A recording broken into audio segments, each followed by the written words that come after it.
Sa iba pang balita, kinansila ng Sandigan Bayan ang pre-trial ngayon ni Senador Juan Ponce Enrile. Mga hukom dismayado sa mabagal na pagmamarka ng mga ebidensya ng parehong panig ng depensa at ng prosekusyon. Ang ulat mula sa aming kasama si Sweden Velado.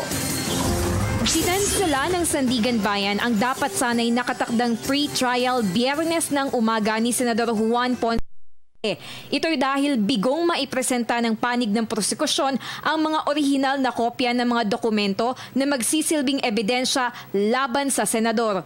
Banat ng depensa, hindi pa nila nasisimulan ang pagmarka ng kanilang ebidensya dahil walang isinumiteng Bill of Particulars ang prosekusyon.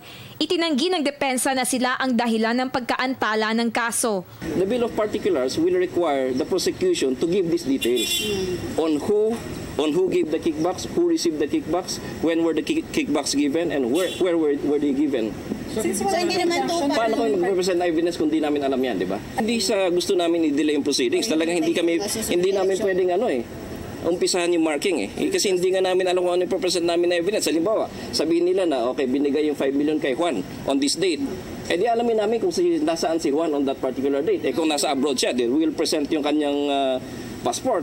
Paglilinaw ni Attorney masisimulan lamang ang formal na paglilitis sa oras na matapos na ang pre-trial at mailatag ng parehong kampo ng depensa at prosekusyon ang kani-kanilang mga ebidensya at maisumite ang pangalan ng mga testigo. It is also during the preliminary conference that the parties would identify names of their witnesses and the trial days or dates which each party would need in the presentation of these named witnesses. Dismayado ang mga hukom sa usad pagong na galaw ng kaso dahil isang taon na ang nakakaraan ay hindi pa nasisimulan ang pre-trial.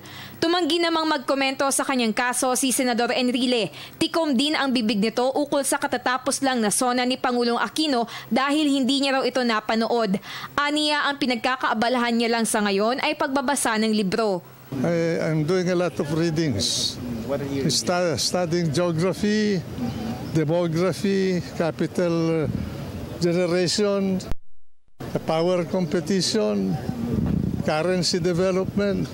Si Enrile ay kasalukuyang nakadetain sa PNP General Hospital at nahaharap sa kasong plunder dahil sa PDAF scam kung saan kapwa-akusado niya ang dalawa ring mambabatas na sina Senador Jinggoy Estrada at Senador Bong Revilla, Janet Lim Napoles at dating Chief of Staff na si Attorney Gigi Reyes.